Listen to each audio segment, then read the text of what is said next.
Convince Me podcast, where we are on a mission. Oh man, it immediately peaked. Well, okay, cool. You're spiking your sound. I am. I'm looking. It went straight to the red. All right. Am I still good in your ears? Say something. Hello. Yeah, you're good for me. All right. Let's try that again. Welcome to the Convince Me podcast, where we are on a mission to convince you to step out of your gaming comfort zone and try something new. Let's get to convincing. Last week, Darren and I talked about two games, and from what it seemed, both of us were fairly convinced to give it a shot. I can speak for myself in saying that I haven't yet, but you did put Dungeons of Hinterberg on my map, even more so than it had already been.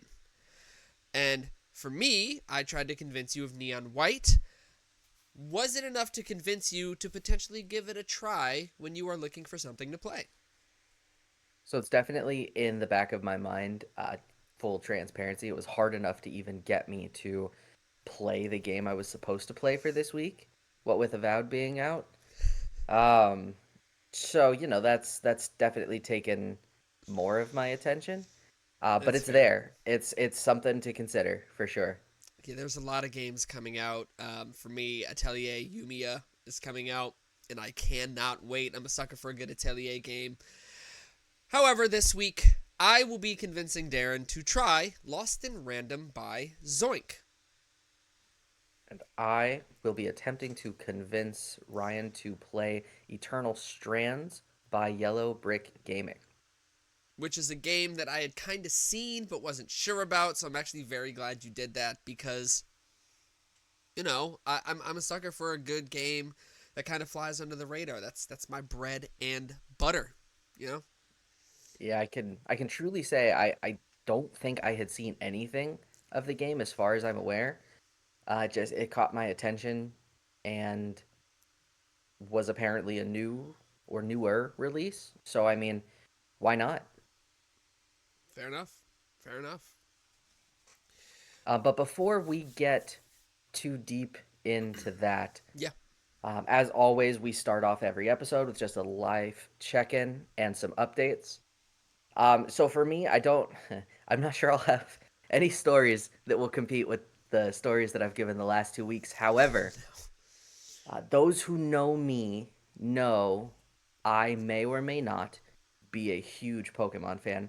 And specifically, I love Eevee and all of the evolutions. You can call me simple, you can call me basic. I agree with you. It's fine. Um, that being said, ever since the beginning of when Pokemon started doing their collab with Squishmallows, I have been complaining loudly to close proximity loved ones that there is yet to be an Eevee, and all of a sudden, what shows up on my Facebook ads but Squishmallow Eevee coming out in April, Ooh. and I'm pumped. It's already been pre-ordered. It will be here the day that it comes out. It'll go right next to my Gengar and my Dragonite and my how Fuecoco and how my s- Piplup, and it's gonna be great. so you're collecting. How big are they? Is it like giant body pillow I squishmallow got or I like got the 14 inches is the that's one I solid? got, so it's not gonna be small, but it'll be respectable. Now, what I don't know is if it's 14 inches relative to the cushion itself, or if that's gonna include ears. Mm, But I'm optimistic. fair. But I'm pumped. Now I need them to start releasing the evolutions as well. Do you cuddle your Be- squishmallows? no, they're more really good pillows for a couch nap. Couch. Oh my gosh, there is something about a couch nap, man. Let me There tell you. really is. There's something about a couch nap that just it hits different because it's that feeling of I probably have other stuff I should be doing, but I'm gonna do this instead. And it's like it's so right, it's wrong, or vice versa feeling. Just it's peak sleep And one of two things will happen. You'll wake up sweaty, unaware of what time it is, and or just in a day. completely different realm, Hmm. or best nap you've ever had. I don't know that No, there's an in between. no gray area. I No gray don't area at I all. don't think so. But No. speaking of comfort, I am trying to create a calming presence in my library, and we have begun the process of painting two accent walls in my library. One wall being a darker navy blue, and the opposite wall where the circ desk where my assistant and I work at being like a lighter blue. I don't know if I want to switch those because here's the thing: navy blue, calming color. Do I have that behind where my assistant and I sit so that way when we're communicating with people or whatever, our area is kind of calm? Or do we do the Mm. wall that we're staring at all day as the calm color? We have to figure it out. I have my. I got my staff development teacher in on it, and when I asked her, I was like, how do you feel about interior design? She went, I love it. And I said, how would you feel about going Sims mode for a second?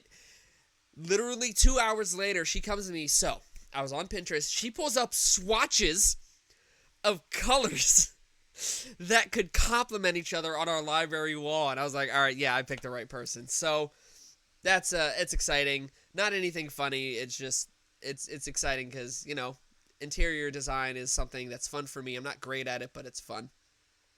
Jeez. Yeah, I mean, I know exactly nothing about it. I just know I like stuff that I think looks good, whether or not there's any correctness to it. I couldn't tell you.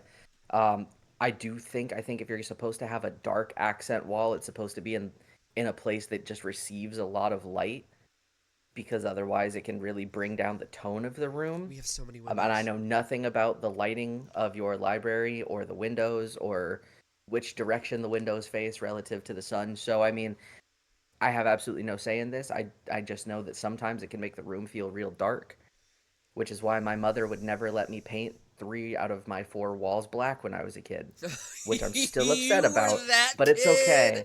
Only because I didn't spend a lot of time in my room, but I had that one tiny window in the corner. I don't know if you remember the one tiny window in the corner and then the giant window Uh, next to the wall where my bed was. And the amount of light that those two let in was so irritating that even with my blackout curtains, I just felt like it was always too bright and I just wanted black walls. I remember that Because room why not? very well because we had a lot of time spent in that room where instead of sleeping, we were just talking until like 4 in the morning with the Skyrim soundtrack playing. It happens, even before then. It's That's true. trust me, I'm That I'm happened. I'm well aware. And yeah, so that's my update. Nothing like gigantic or I anything. mean, that's still pretty fun. It's not like I'll see it unless you send me pictures, and most of our Fair. listeners probably won't see it either unless you post pictures. But hey, it's fun to think about. That's how it goes. Um, okay, so news this week. Yes. So not news per se, but we there was a recent leak Mm-hmm. that was reported upon by Gaming Bible, where supposedly the Elder Scrolls 6 has had gameplay leaked. It is believed that the title for Elder Scrolls 6 is going to be Hammerfell, meaning that the game would take place in the Hammerfell region of Which is Tadriel, Dwarven, or Tamriel, excuse me. Um, I think. Hammerfell, that sounds right. I don't It's actually Dwarves. know. Um, my lore knowledge for a game setting that I've played as much time in, I have done very little reading on the actual lore of the world at large. You telling me I you feel haven't like I read feel like Tamriel at large was not a big part of Skyrim, whereas just Skyrim was very focused on Skyrim. you haven't read The Lusty Argonian Maid a billion times? No, I don't read any of them. I read one once after it became a meme. I did start reading it just whenever I would walk past it in my most recent playthrough. It's the each volume you find is 3 pages of text, so it's Yeah. not it's very underwhelming. Anyway, so Hammerfell. So it is believed that if these leaks are to prove legitimate, this is going to have a big focus on both shipbuilding and maritime combat. So the shipbuilding mechanic could be very akin to the shipbuilding mechanic from Stuff. Starfield, Yeah. Yeah. which admittedly, of any game I've ever played with a shipbuilding mechanic, I spent the least amount of time on Starfield's shipbuilding. I think I spent more Reason time. being, Oh, yeah, why? I would say, reason being, you could not. find, like, you couldn't truly level up your ship until New Game +3 and further, because there wasn't, in your first playthrough of the game, you didn't have enough accessibility to some of those high reaching and high level worlds. And so they created the galaxy that you could fly through in such a way that you weren't able to do it on the first playthrough, and you had to do multiple playthroughs to get new technologies to be able to progress. So really, you found, the one spaceship that you got from the quest line that completely escapes me, where you're basically space sheriff, and that was the ship I used for the entire game for Starfield. So it'll be interesting to see if this is true, if the game itself will give you more of shipbuilding in a way that makes sense, or is it going to be another trap to try to either promote, microtransactions or new game plus plus plus plus plus, or Well, there are I mean, it's hard no. to say. Did Starfield have microtransactions? No, No, but but I if you don't. want to try to do that, I mean, that would be the place shipbuilding to is do not a it. bad way to have it. I don't think. I no. I would just go. Granted, we've been proven wrong by many companies, but I think the importance of what Elder Scrolls is, I don't think they're gonna. I don't think microtransactions are gonna have a super big place. I could be wrong, but I should I think not. you'd think not. I can definitely say though that I spent more time in the gummy shipbuilding in Kingdom Hearts than I did in the Starfield one. I spent some time in it, but something about that gummy shipbuilding from Kingdom Hearts was incredible, man. I don't know what it You know, I, was. I even want to have a caveat to that because I only really did gummy shipbuilding in the first one. I feel like the more complicated it got in Kingdom Hearts 2 and beyond, the less interested I was in it, especially when the default schematics that you could get from enemy drops, and you could just auto build them, and they were more than sufficient with any modicum of skill and piloting to do everything you needed to do gummy ship wise. There's a type of person though that It's true. You're right. that That's really just not gets for into me. You're that. right. Yeah, but no, I think it's very interesting that they could potentially have, but it would be medieval, so it'd be wooden shipbuilding. So what does that Mm. look like? It's I mean, it looks like Assassin's Creed Black Flag or Assassin's Creed Odyssey. but you didn't build a ship That's what it there. looks like. No, you could make upgrades with Odyssey. So you didn't build it, but I mean, how much? It depends. I don't know. Yeah. Knowing Skyrim, I mean, is it the difference between cannon fire or magic fire? I mean, who knows? So That's ship that's so kind of fun. so It'll be interesting to see, so potentially ship upgrading, I guess, instead of perhaps. necessarily building, more like But putting. if it's like Starfield, then it is building. I don't know. They've tried so long for custom building with like Fallout 4's base building and Hmm. Starfield shipbuilding. I mean, hopefully they've learned some Skyrim's lessons. house building, which was not Hearthfire or Hearthhome. Hearthfire? Hearthhome? Hearthhome. Yes, Hearthhome, Hearthhome. Was not building. It was run to all the upgrade tables and buy the stuff you want, as long as you which have the materials for I it. don't mind. I do like a little bit of being able to make it my own, though. I think there could be a good middle ground. Darren, would you say though that based on your experience with Starfield, would you put that or Skyrim as one of the top 5 best-selling games of all time? No, Interesting.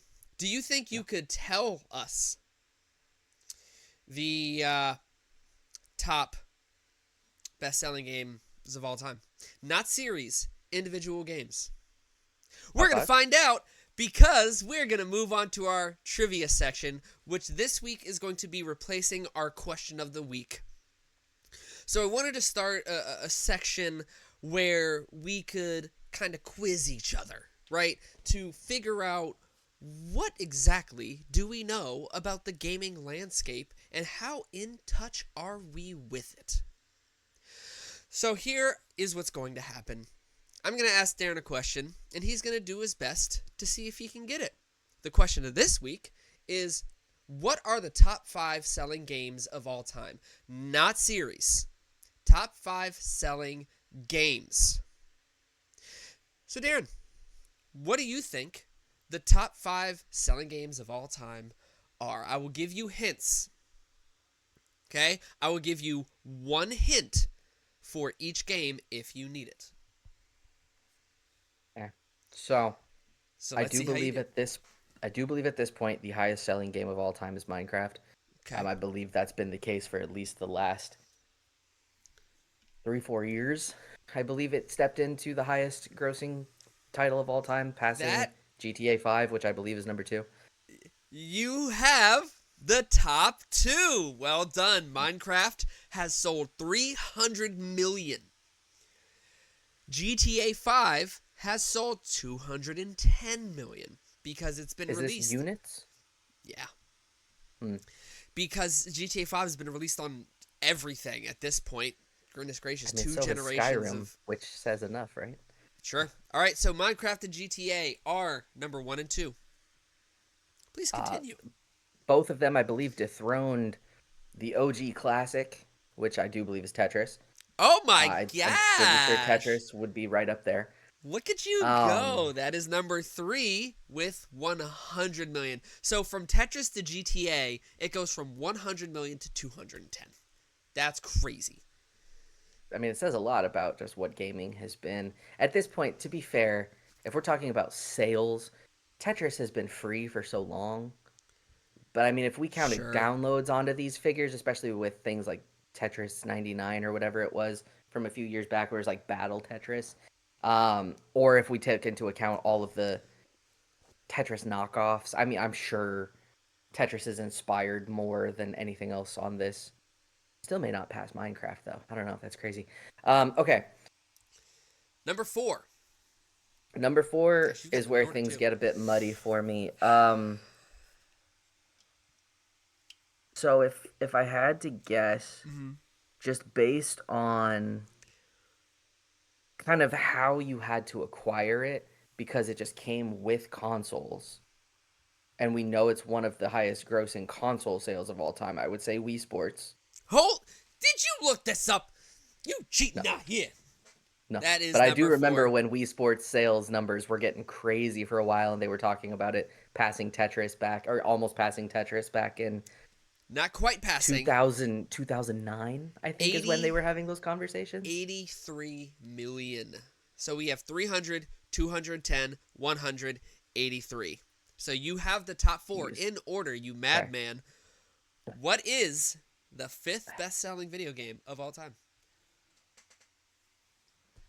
And here's where it gets more difficult, because, Uh-huh. like, you want to say it's hard to separate individual games from series. Um, because in my heart, I'd want to say any specific Pokemon games, like Pokemon Red, Blue, or Yellow, but that's 3 games, so you'd have to pick one, and I don't think any Yeah. one of those has done that. I don't believe any Mario Karts have done that. Um, I don't think Fortnite is there yet, but also Fortnite doesn't sell, so it's yeah, that gets muddy again because you could say the same with a lot of esports games. Mm-hmm, mm-hmm, Um, mm-hmm. so that would make me think then I would think we're predating esports since so many of those games are free because like I'm sure Rocket League could have been up there too if it was a sales thing, but obviously it's not. Um, so I'm thinking we're predating esports, which means we're probably in the meta of the battle royale before it was a battle royale or maybe early inception. So now I'm thinking we're talking either Counter Strike or things of the like. Um, The hint I will it's give not you, Counter because you're Strike, is not it? quite there, Okay. you said the name of it. Did I? In fact, it was one of the things that you said, it can't be this. Oh hell.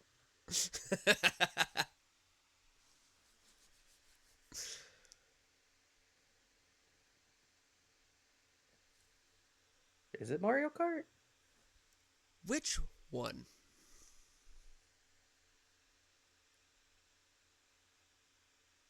8? That is correct. It is Mario Oh, Kart 8 with 75.9 million sales. really? Wow. How did Because you do that? I was thinking, honestly, I was gonna go more in the direction of not quite Counter Strike, but I was thinking maybe PUBG PUBG is up could have there. been there. PUBG, if it's Um, not number 5, it's pretty close. It was number 6. It was like 2 million short or 3 million short or something like that. hmm. You're a mad lad. You know too much. You need to be So I tested. mean, it's I think this was my test. I think I I'm either sending a passed or drug failed, test to depending your on your. house right now. Well, then I would have gotten more wrong in theory. But yes, that is our trivia question of the week. Well done. For those of you who at home were playing, how did you do? But yes, that is our trivia This shouldn't section. surprise you. You asked me almost this exact same question a long time ago, but with Pokemon game sales in order, and I gave them to you So, in yes, order legitimately, this is not a off lie rip at while I all. was driving. I was at work and one of the books had Pokemon sales. So I said, wow, I can't believe this. So I called Darren and I said, yo, I'm curious to know if you know this. Can you tell me the top selling Pokemon games of all time? He listed them in order, number 1 all the way down to number 10, no hesitation, and just knew it. I didn't know it. I rationalized my way through it. That And makes again, it admittedly, these are all mainline titles. that kind of makes it crazier, to be honest, that you know enough about their financial history to be able to logic your way to it. That's crazy. Yes, it is. Because you have to know about their launches and all that. Madman. Mad Mm-hmm. lad. But yeah, you Knowing did it. consoles helps pretty well. True. Like that's the only way you could have pulled Wii Sports out. Like, you had to know. As long as you know that the Wii is one of the best-selling consoles of all time, and it came with Wii Sports. Yeah, remember when games did that? Oh man, Their consoles no, did because that? I'm pretty sure the Wii is the only one who ever did. NES came with Duck Hunt. And I can't remember if it And was Duck Hunt did it come Mario with Super Mario combo. as well? I There think was it a did, Mario Duck Hunt combo, but I can't remember if it came with the but it didn't come dual. with the light gun I think it did. because the light gun was a peripheral separate. It might have come with it. I don't know. I'd have to look it Did up, it? but Well, I mean, I I never had one, I think so. Oh, so we did. You could just cheat because the way the game worked was it would you would shoot at the screen and the laser from the gun would the spot where the duck was would be a white rectangle and everything else would be a different color, and all it did was register you aiming at the white shape. So if you aimed your gun at like a lamp or something that's a light source, you could just do that and it would count as a hit. that's so like Early days of cheat considering codes. where technology was at the time. That's such an interesting peripheral idea. Limitations invoke creativity, man. That's true. That's the thing. That's the thing. Well, all right. So speaking of creativity, Mm. Mm-hmm. um, I'm gonna just jump right in to start talking about Eternal Strands. Because again, honestly, I knew nothing about this game. I uh, I just saw it on Game Pass. Mm-hmm. I didn't even necessarily realize that it was new. Downloaded it, and let me tell you, we've talked about this some. How would you feel if the mechanics of Veilguard were simplified, but they gave you more of them? Elaborate. I What do you will. mean? So let's say with Veilguard, Mm-hmm. let's say you had fewer ways to diversify combat, right? You didn't have three classes, each with three subclasses. Let's Mm-hmm. just say you had you had swords with shields, you had two-handed weapons, and you had bows. But let's say instead of going deeper into combat, you had the ability to climb and mantle large enemies to strike weak points, similar to Shadow of the Colossus. Let's say you had your home base which you could upgrade, and the different things you could upgrade would give you additional inventory slots for things I will come to in a second, or the ability to make stronger weapons because crafting is a big part of this game. And so when you're out in the field, coincidentally, at the beginning of the game, you pass through something called the Veil. Ain't that something? Um, and get into undiscovered territory because humanity's basically been forced inside of this area that they then seal off with a veil because a growing threat is oppressing all of their lands. Um, so you and your party make it through the veil, being led by this automaton that was long believed to be defunct, who then is immediately defunct on the other side of the veil. You set up this base camp, and then you're basically set out into the field where you can destroy rocks, you can destroy old wood carts, you can chop trees, kind of, and you get materials of differing rarities. Of course, so far as the game I played, white, green, blue rarity materials. You come back to your base, you have the ability to craft new armor, new weapons, upgrade each of these things so that you can drink potions that make you more resistant to frost or fire damage. Um, you can carry more materials in your bag while you're out in the field because otherwise then you have to come back and deposit all of your things in your base and then leave again. It's This sounds like Dragon's Dogma Monster Hunter mixed with Ark. Dragon's Dog Monster Hunter. What is Olin happening? Veilguard. For those who don't know, Veilguard is the newest Dragon Age. If you didn't Mm. already know, which is a Hmm. game we played and it's a thing. Liked. That Eh, that's that's it was like fine. the highest we go. And Yeah. this game this game has a lot. By the way, what game did you play? Eternal Strands, which I told you just a moment ago. I couldn't remember if you had said it or not. I did. My brain hurts. So yeah, So, so Eternal Strands, developed by Yellow Brick Gaming. You take the role of Rin, who joins up with this group after having been with another group before, but it wasn't really particularly successful. Rough falling out, didn't get far enough into the story to learn more. And you get sent out on your first mission as the position, which is called Point.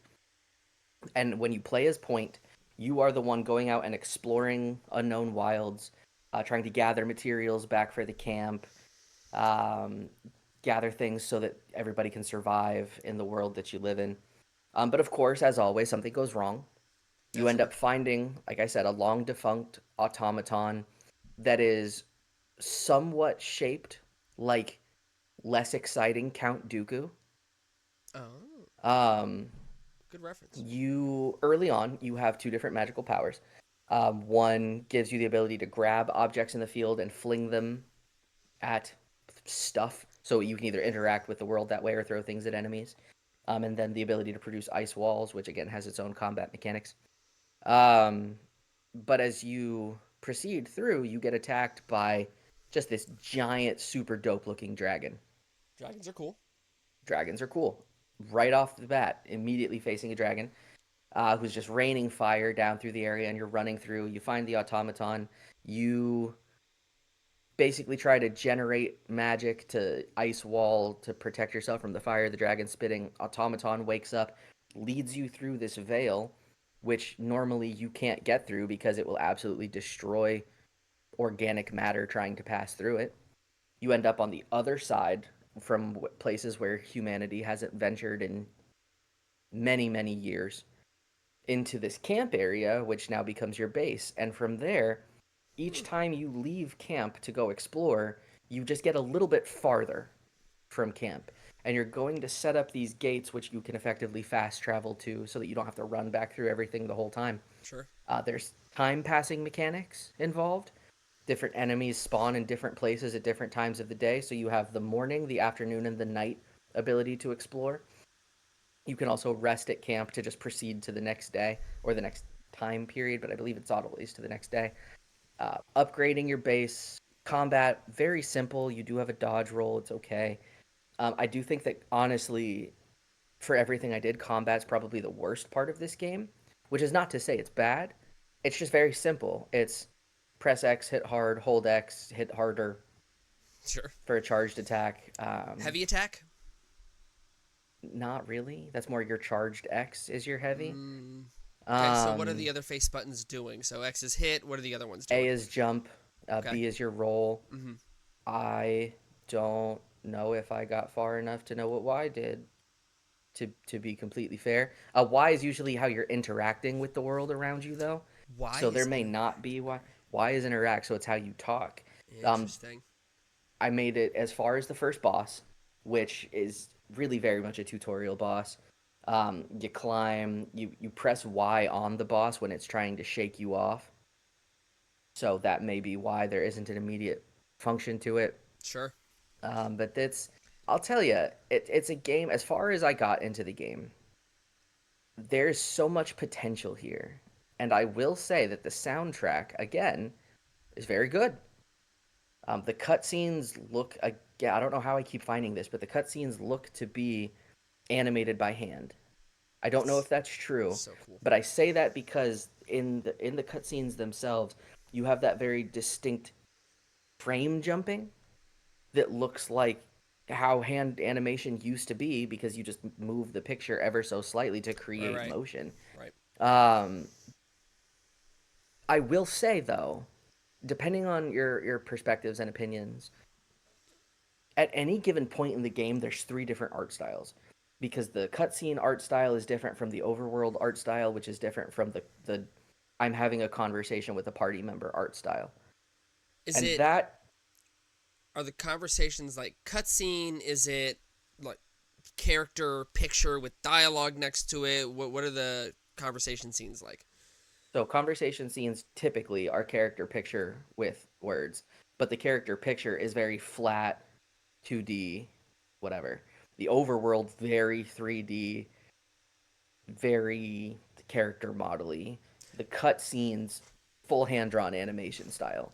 And sometimes it's a little jarring to switch between the three in rapid succession, which it did on more than one occasion.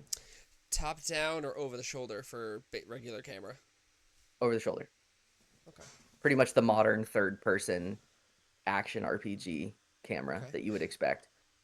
And as far as can you equate the moment to moment gameplay art style to any other game that you have played? Probably less polished Veilguard. Interesting. That almost Um, makes me think of that. There's one game called Immortals Phoenix Rising that was, I think, by Ubisoft that has a very, would you say cartoonish? no, no, I would say Fable. If you remember how Oh. you felt playing Fable back in the day, I'd say it's more along those art styles, not as So not hyper proportionally realistic. awkward.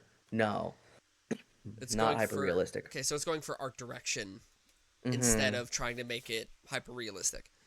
Mm-hmm. I believe it was developed in Unreal 5, which is why you can interact with the world around you to the extent that you can. But I will tell you, if you are somebody who enjoys nonsensically going into a field, perhaps defeating some enemies, destroying things to farm for materials to go back and upgrade bases with varying rarities, this is a very rewarding game in that way. And what I will say, the polish I didn't expect is with your gear, Mm, you can choose to either craft new gear or you can reforge your existing gear. If you choose to craft gear, then obviously you just craft it, but then you have more of it, sure. which may or may not be a good thing depending on your inventory space. But if you reforge gear, you can take the gear you have and remake it with better quality components. The components themselves that you use to create your gear not only change the stats, so depending on your armor or your defense against either ice or fire, obviously opposing elements. So if one is good, it would potentially decrease your armor for the other. Um, but it also changes the color of the armor itself. Does it? Because if I go and I slay a wolf that's blue, I want to see that the leather components are blue, and they are. Wait a minute. Really? Yes. That's crazy. So you can go and cut down bushes, and the bushes have different colored flowers. And depending on that bush, if it drops its component, you can get red linen, you can get blue linen, you can get brown linen. And it changes the color. It may have the exact same stats, but it changes the color and presentation of your armor to be whatever you want. That's And pretty that's cool, man. pretty good polish. I will say, I did I got as far as the first boss, which again is a tutorial boss, and a lot of my attentions were torn between just how much I work in a week and Avowed. But this game is still sitting in my head.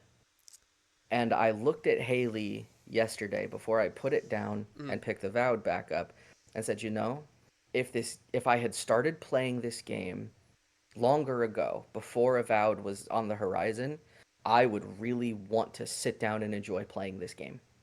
How rapidly are you getting new gear, new upgrades, new things? How is the I moment don't to even know moment? yet. In the time that you did play, how is the moment to moment? How was the dopamine burst, I guess, when you were playing it?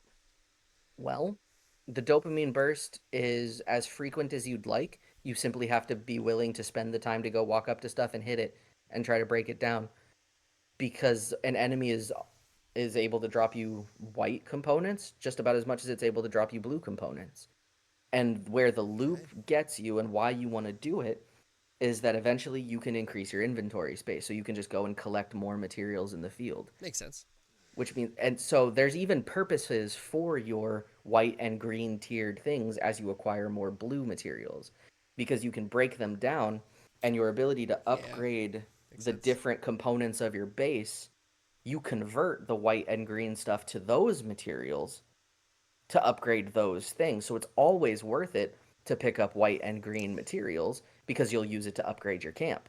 So what does the color of the things you get, does that affect your camp at all in the time that you played? Not that I've seen because it's just a flat conversion. It's only cosmetically for your character. Okay. Okay. And so what kind of things what are you upgrading at your camp? What's the purpose of it? Like what are you getting? So there's your alchemist, which is for your potions. So again, you can craft potions. As far as I got, you can craft potions to become resistant to fire or frost, which as of now are the two prevalent field like world damage types Sure. that I have discovered. You can upgrade your smithy, of course, to be able to make more and stronger versions of your weapons and armor. Okay. There's the main cart. I'm not really sure how you would explain it, but that's the one that you upgrade to get more inventory space for when you're out in the field. Um, the other one is the ability to upgrade the magic abilities you have. So when you go and acquire these things called arc strands, and that's how you get your magic abilities. And then you equip them to what's called your mantle, which lets you cast different spells. So I had just gotten to a point where I could cast another spell, which is basically a gravity spell that pulls stuff in. It's another Ooh. version of that other spell that lets you grab something and fling it, Okay. but it's a gravity spell that pulls enemies into it and then bursts. Okay. So good for collecting things, and it lasts. You don't have to hold the button, so it lasts. So if you then have another area of effect ability or use a two-handed weapon, now you can clear out enemies all at once. And is the magic allocated to shoulder buttons? Triggers. Okay. Did the bumpers do anything or L1 R1 LB RB? LB pulls up your quick wheel to be able to select things. Okay. Your RB is actually your block with your shield if you have the shield equipped. Okay. I could get used to that. I can. Because the sword is never just a sword, it's always sword and shield if it's the one handed version.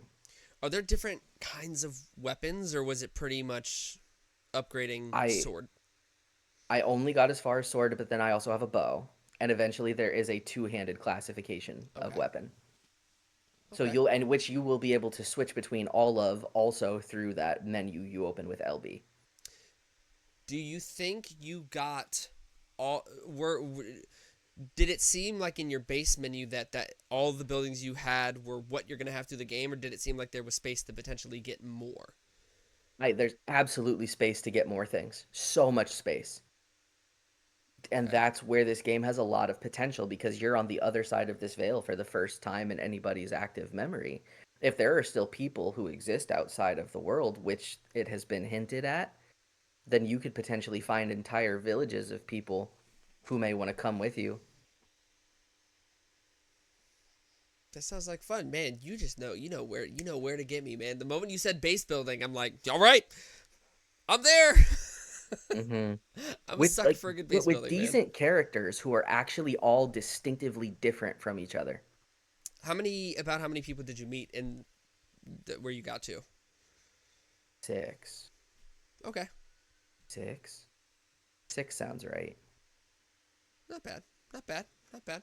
And I'm assuming there's no like bond building or anything. It's just pretty much just like NPC is used to either side quest, move story forward, or something along those lines. As far as I know, that's correct.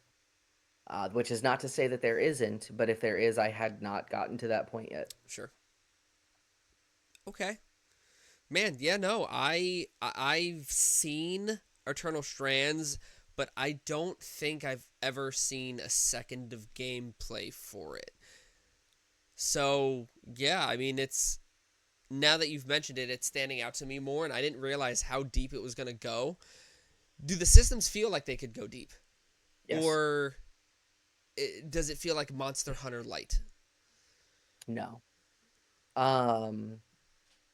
So okay, maybe not deep. Maybe deep's not the right word, but I think they could become very expansive. I believe they're pretty superficial as far as what they are and what they do, but I think you're going to just have a lot of variability from within the system to be able to do more things, even to the point where when you get new strands to get new spells, there's even 3 tiers of those materials to be able to get higher versions of your spells. So it is truly, if you are someone who enjoys games with visible progression, this is a game with visible progression. Do you think, and I kind of want to talk about this going forward, it's been mulling around in my head. Do you think that it is the kind of game that someone with your schedule could get a lot out of? Because something I want to do going forward is a lot of people have a busy schedule like you do, where they're working a lot of the week and don't have as much downtime. And for me, I have a family, and so part of me is wanting to present these games from a perspective of, is it a good game worth playing, but especially, is it worth playing if you're a parent, or if you're busy, or if you have X, Y, and Z going on in your life. So, with that perspective in mind, do you think that this is a game that somebody with your kind of schedule could get a lot out of? Not is it good, which is important, but do you think it's something that they could really make progress in even with their limited amount of time? So I will applaud this game in that regard in 3 main ways. Right, the first of which is the ability to save anywhere. That's good. That all by itself means that somebody who may not potentially have hours at a time to play, but somebody who might have, 20, 30, 45-minute bursts of time can pick up, save, put down, lose no progress. So that's already good thing one, which is super important for somebody who just doesn't have a lot of time. Sure. Yeah.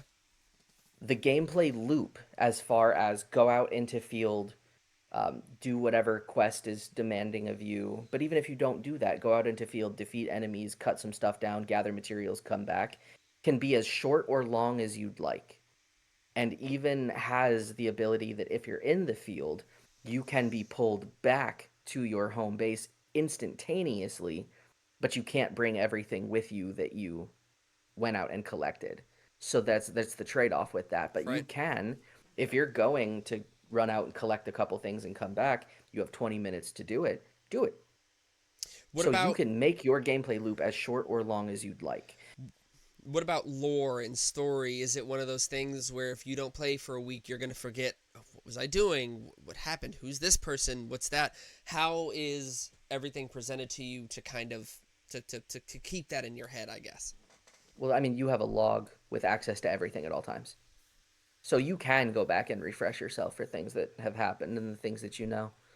I feel like every game should Uh, have an encyclopedia in it.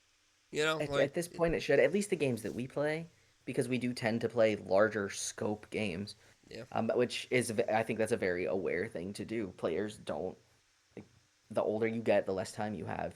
And the less honestly, the space less you have well in your here. memory works. Right. So, you can't encyclopedically catalog everything about a world that you're only just experiencing when you have 1,000 Pokemon and relative base stats in your head. So like super helpful for people like me. So in that way, no, you always have access to all the information that you need. I did not have any problems putting it down for a few days and picking it up on my next day off. Um, the only thing I'll say is that depending on the time you have and depending on what you're looking for in this game, Hmm. that's where it may start to lose some appeal for people. For people like you who enjoy a building aspect to the game to see growth, it's Yeah. great for you. For people like me who like to go out and just farm for things, because I know that if I farm for these things long enough, the payoff is I become strong enough that there's a difference in how I'm able to progress through the game.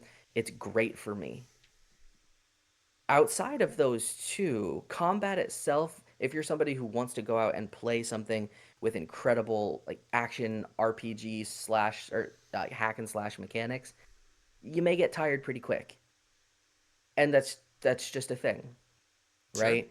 Um or if you're somebody who just wants to put your head down and plow through the story, none of the quests that I had to do required the amount of exploring that I did. You could always just make a beeline for whatever your marker is. So, I mean, depending on how you want to play games, this game could fit a very reliable niche. I probably could have got to the point that I got to in the game if I had not chosen to explore everything that I had access to explore. I probably could have got to where I am in the game in an hour and a half. Is Instead, it it took me 5 hours because I like to explore. is it fully open or is it zoned areas? Zoned open. And even to the point where some of the areas in the area you have access to are blocked off because your tapestry, your mantle is not strong enough yet for the person who scries you back home, so the person who can pull you back out Mm-hmm. into the base, it doesn't have enough range to let you go further. So that's their way of limiting you relative to progression. So Okay. as you find more gates, that gets stronger. They can scry you from further away, so you're able to explore more. And then each one of those arcs or gates are your fast travel point to be able to skip everything you've done. So it never has to become something boring. You never have to feel like you have to trudge through miles of world that you've already been through to get to the new thing. Fair enough. I It kind of sounds like my cup of tea. I would be convinced to try that when I am looking for something to play. You have successfully convinced me. I think it has enough of what you're looking for to be one of those games that you feel is very worth your time. You'll be glad you played. Based on how much I've played now, I have no knowledge whatsoever on whether there will be any replayability to it. Sure. But if you're looking for something that you just want to go and experience a world with a cast of characters who are not outwardly irritating, it's got a good mix of personality, balance, and mechanics that make it interesting. You talk about experiencing a world. Hmm. And speaking of experiencing a world, Oh, what is your take on I have three things I want to ask you about. Number one, what do you think about Nightmare Before Christmas? How do you feel about it? What do you think of the movie? as a whole, Hmm. top three Disney movie of all time. Glad to hear you say that. Darren, how do you feel about rolling dice? Physical or virtual? Because we've already been over this. The idea of rolling dice in general. To what end? To determine an outcome in combat.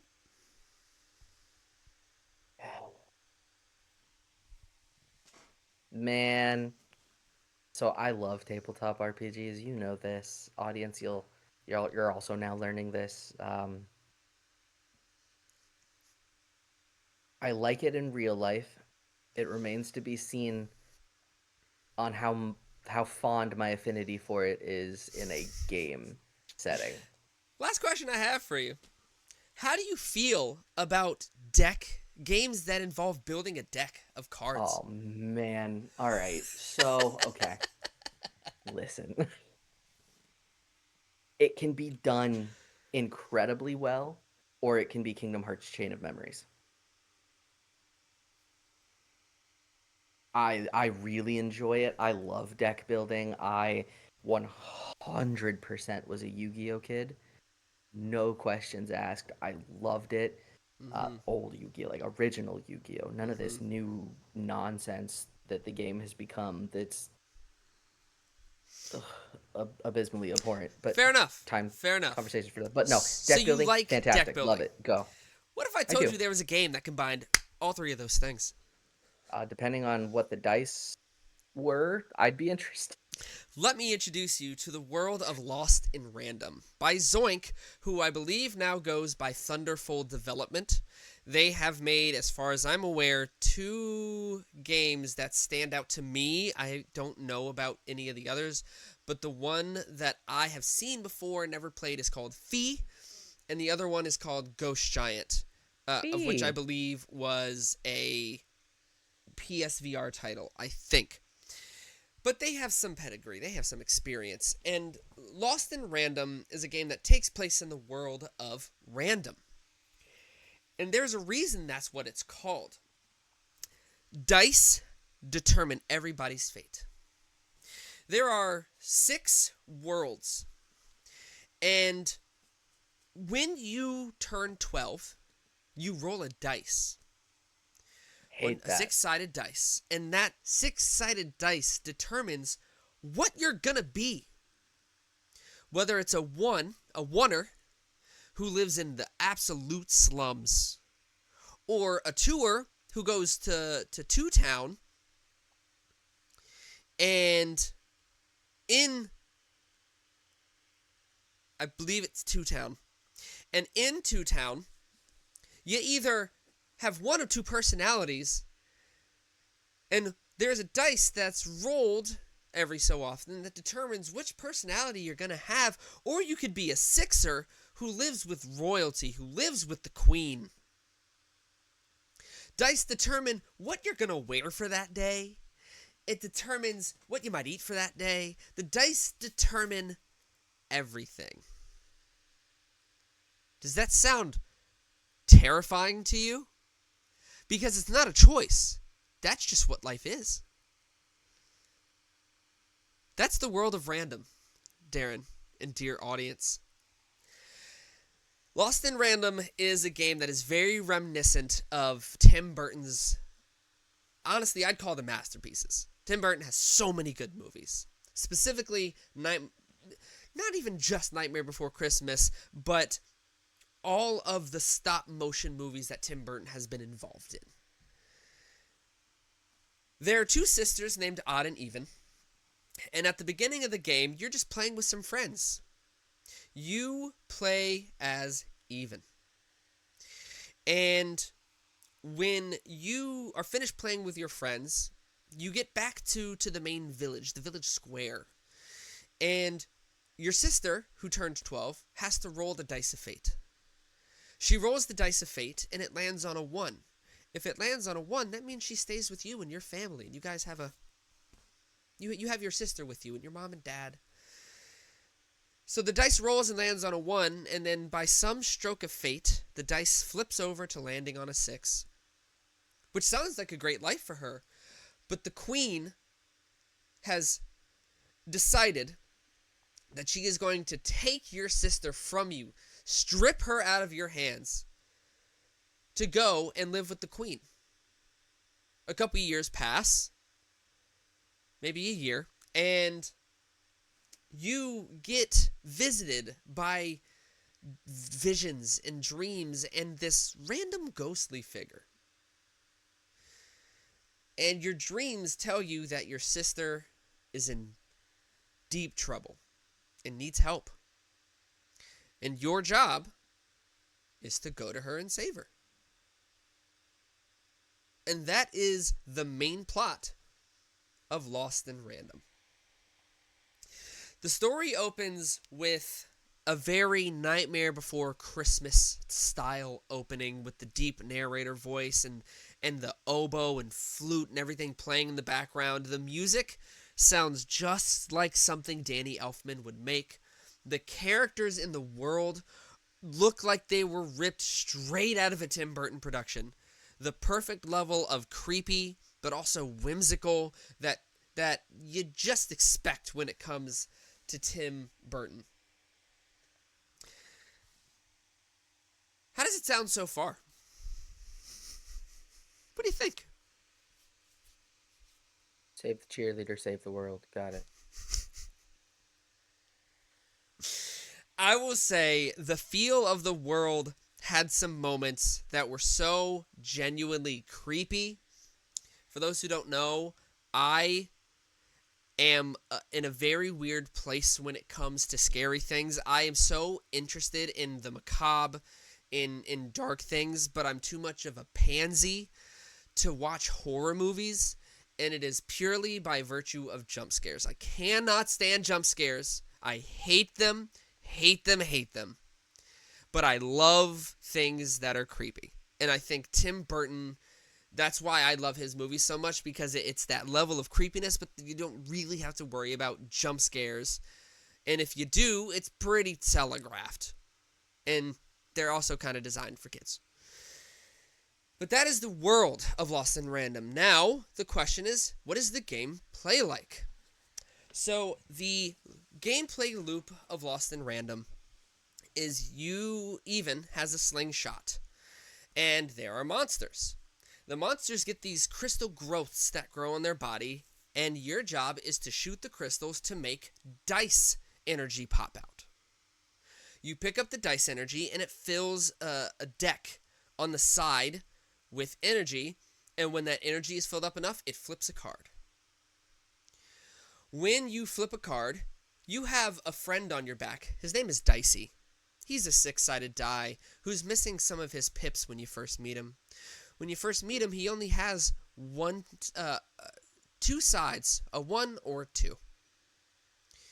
When that energy in that card is filled up, you take your dice by pressing Y, and you throw it and you roll it.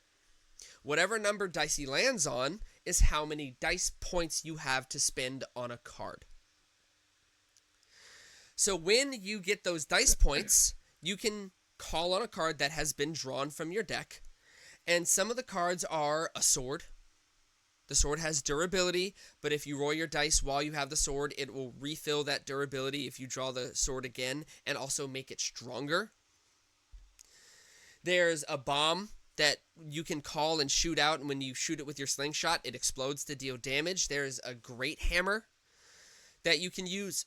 You can summon a bow with your cards. You can use a card that gives you health back. So the gameplay loop is you shoot the crystals, you get the dice energy, you roll the die to determine what you can draw, and then that determines what you're able to fight with. There are also passive abilities that you can get where if you draw the card, when you shoot the crystals, it can also damage enemies. When you dodge with the perfect dodge timing, you can also damage enemies, which is another passive card. So that is the general gameplay loop. You hit X to attack, you press Y to roll your die when you get the energy, and you shoot the crystals to get dice energy to power up your deck to be able to draw a card. There is a guy called Manny Dex. He sells you cards. You get it? You get it? Manny Dex. It's a great time. Lots of puns in this game. I know you love those. And you go to his card shop and you buy cards from him. And as you buy those cards, you get points in a little meter on the side that builds up his shop, and when you build those points up enough, you get to basically open a pack to add more cards to his card shop. I know. And you can have 15 cards in your deck at a time, and once you pass 15, you get a card book. That gives you access to all the cards that you have, that you can just manipulate and move around your deck as much as you want. Speaking of puns, they're everywhere. They are everywhere. The one that stood out to me that genuinely made me laugh was there was a monster, a three-eyed monster. The three-eyed monster, his name was Seymour. Seymour was in the village of threes. He was a 3. And he got kicked out because of a choice that he made. Do you know what he was kicked out for? Of the 3 town. I didn't make it to the 3 town. I'm right there, right before it. But do you know why he was kicked out of the area for the 3s? Because of treason. You know? Kicked out for treason. And so this game is pun-filled. It is whimsical. It is really creepy. There was a point where you were having a vision, and you walk through this foggy, dark area, and you go to your parents' house, and when you open the door, your mom and dad are floating in midair, eyes white, talking in drony, monotone voices, blaming you for things that are happening, speaking with a speech pattern that was so perfectly uncanny that it unsettled me to my core, which I loved. But it's just moments like that. When I got to 2 Town, I got a chance to meet a mayor who was this giant guy, and you had to climb a mountain of things to get on top of his giant desk that's there. And you talk to him, is it because he was too tall? It wasn't mentioned, but I wouldn't be shocked. That would be so good. But you get in his desk and talk to him, and you see this weird growth from his head that's just moving around very oddly. And tumor. You...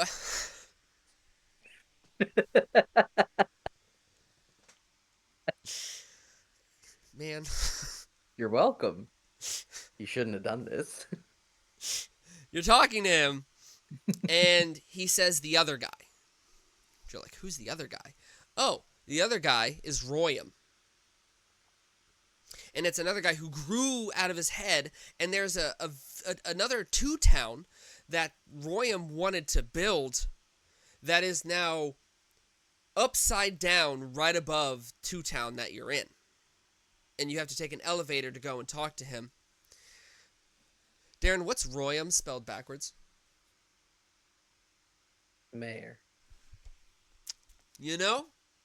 Just things like that just, you go, this is really creative.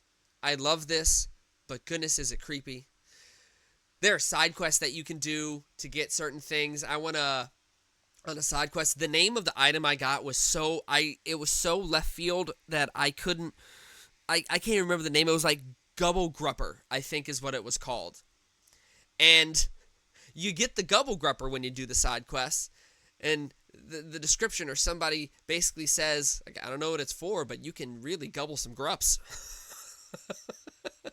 Or grup some grubbles with it. I'm like, all right.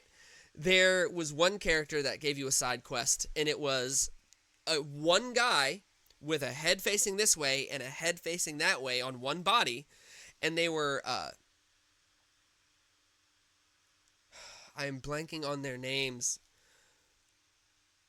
But they were 2 guys with basically the same name, and your side quest was to get some items for them so they could make a potion that would give one full control over the body. And the funniest part was that they're attached. And you have to go around to the other side of this character to have a conversation. Depending on which face you want to talk to, you have to go around and talk to this dude's face, and then they start whispering to you saying, hey, I'm making this potion that will give me full control of the body. Meanwhile, the other face is right here commenting on, I'm here, I can hear you, and they're both doing it, but the way it's played out is so creative and so funny, but it's a perfect mix of funny and creepy and off-putting.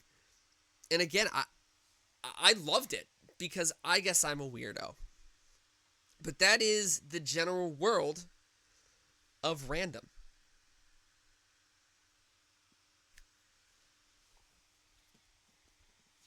One very important question. Yeah.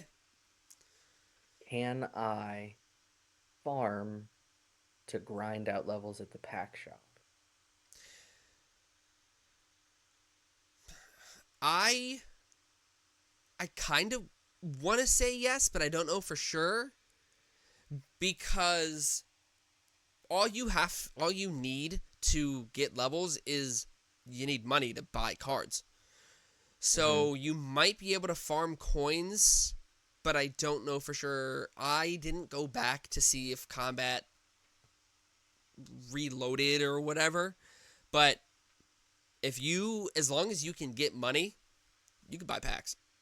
You can buy cards. You can unlock all that.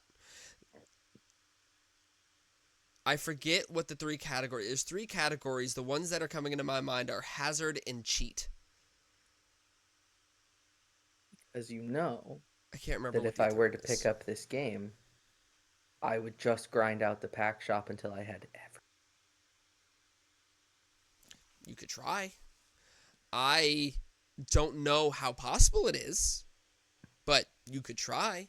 It's very simple combat, but by virtue of having a pretty decent dodge, it opened up what combat was. Because you could try and mash and mash and mash, but your stun can only last for so long. They'll fight through, they'll hit you, and when you perfectly dodge, it does the witch time from Bayonetta or any other character action game where time slows down, and it felt really good. I'm not gonna lie. For a game that clearly has a lot of focus on art direction, the combat wasn't bad at all. The music was great. Like I said, Danny Elfman-esque. You really felt the oboe and the tubas and the high pitched melodies as well. It felt so Danny Elfman-esque, to the point where if you told me he helped with the soundtrack, I would have zero surprise. So that's Lost in Random. I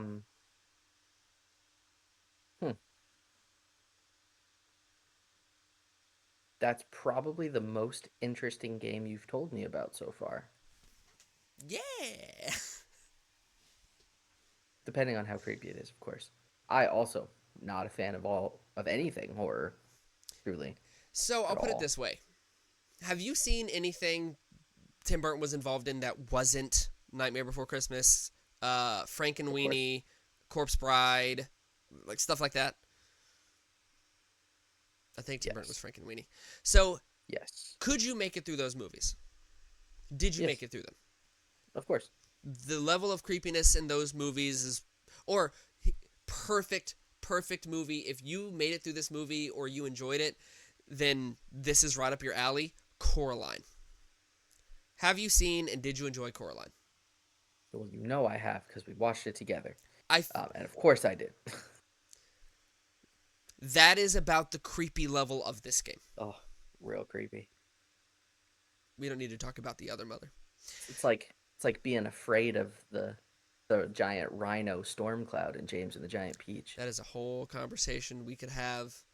But that sounds like you'd be interested in giving it a shot if you were looking for something to play.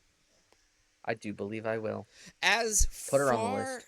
As far as dad timing or business timing, I think you could get away with it because the combat is simple enough where you really only need to worry about X, Y, and B. X is hit, Y is throw your dice, B is dodge.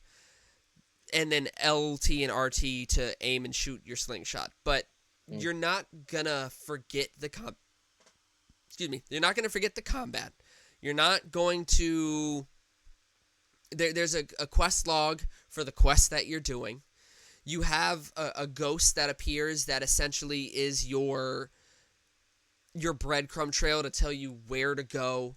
So it's very generous in making sure that you're not lost, you're not left behind. There's a map. I don't think the map is that great, but there is a map, and the map will show you where certain side quests are or where the next mark is so you can remember where to go. So I do think that this game can work well in short bursts. You don't need to remember a ton of lore. You might need to refresh yourself on what you're doing at a given point in time, but like I said, there's a quest log for that. So generally, it was the perfect level of creepy, whimsical, and just fun to play. That, yeah, I enjoyed it. No, I mean that actually sounds pretty good.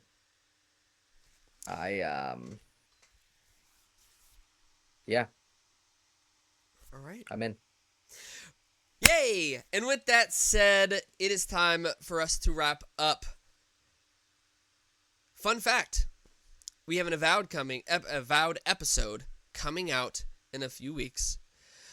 However, there will be one more episode between now and us doing an episode for Avowed.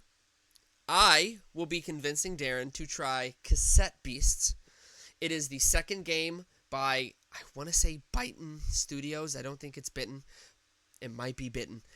And their first game was a game called Lena's Inception, which I had just discovered when doing some research on this studio. Sounds like an interesting game. Please look it up. It looks like it might be an old school 2D Final Fantasy style RPG, but it also has co-op and a bunch of other really cool things. And I think you can get it on a computer and just download it, as far as I'm aware. But yes, Cassette Beast will be my next game. And I will be playing Moonlighter, which was developed by Digital Sun, a Spanish indie studio, and was published by 11-Bit Studios, which, as I have done some digging, was originally founded by former members of Metropolis and the CD Projekt team. Ooh. So, if nothing else, an interesting pedigree. Moonlighter, especially, is a bit prevalent now. It came out in 2018. However, there is an announced sequel that is supposed to come out this year sometime. Yay! So it's a pretty good time to dive into the first one and see what she's shaking with. Sounds exciting. That is the episode for today. Please follow us on all social media. If you're watching on YouTube, you can see right at the bottom of the screen. If you are listening on the podcast, you know where to find us. We're on Spotify at Convince Me Gaming. We have a Reddit, Convince Me Podcast, and YouTube and Instagram, we are Convince Me Media. Discord, it's on the screen. It's complicated. If you know what this means, it's 2CT capital G 4 capital R 7A if you'd like to join and have a conversation. With that said, we will see you on the next episode. Adios.